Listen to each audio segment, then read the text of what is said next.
Hello everyone, welcome to my new video. आज चाहिँ म बनाउँदै छु आलु र करेलाको अचार।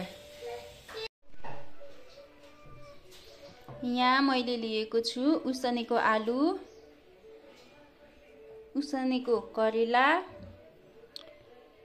प्याज, हरियो धनिया, हरियो खुर्सानी र निम्बु।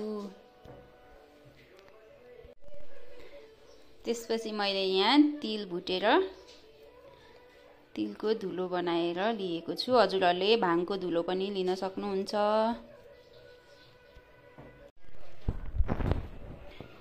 अब बनाउन स्टार्ट गरौँ है त।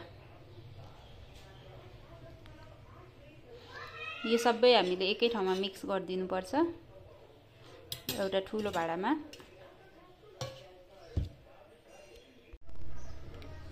मैले चाहिँ यो सबै एउटा भाँडामा खनाएँ। अब स्वाद अनुसार नुन राख्ने, कतिको हजुरहरूले धेरै थोरै कति खानुहुन्छ त्यही अनुसार नुन राख्ने। मैले चाहिँ यहाँ अचार झार्नको लागि प्यान तताइसकेको छु।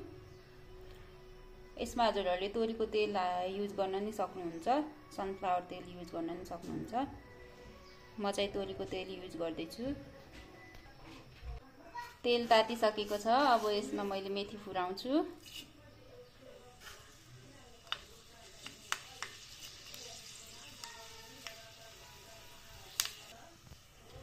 अब मैले ग्यास बन्द गर्छु।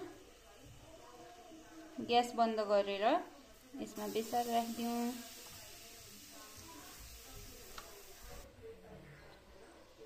ल यहाँ झानिदिउँ है।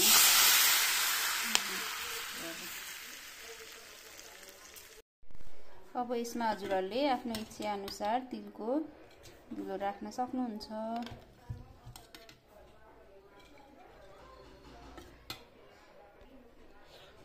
मैले तिलको धुलो पनि राखिसकेँ। अब निम्बु निचोर्दैछु।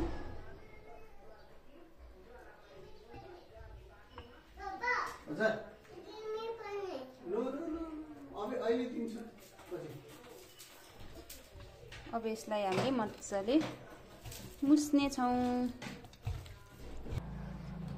अब यसमा हामीले माथिबाट धनिया लगाउँछौं। अचार इज रेडी।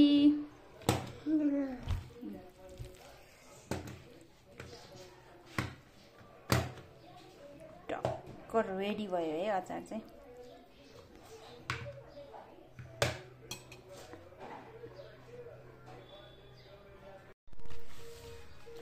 मसँग चाहिँ थोरै स्प्राउट पनि थियो, त्यसैले म स्प्राउट पनि माथिबाट मिसाइदिँदैछु।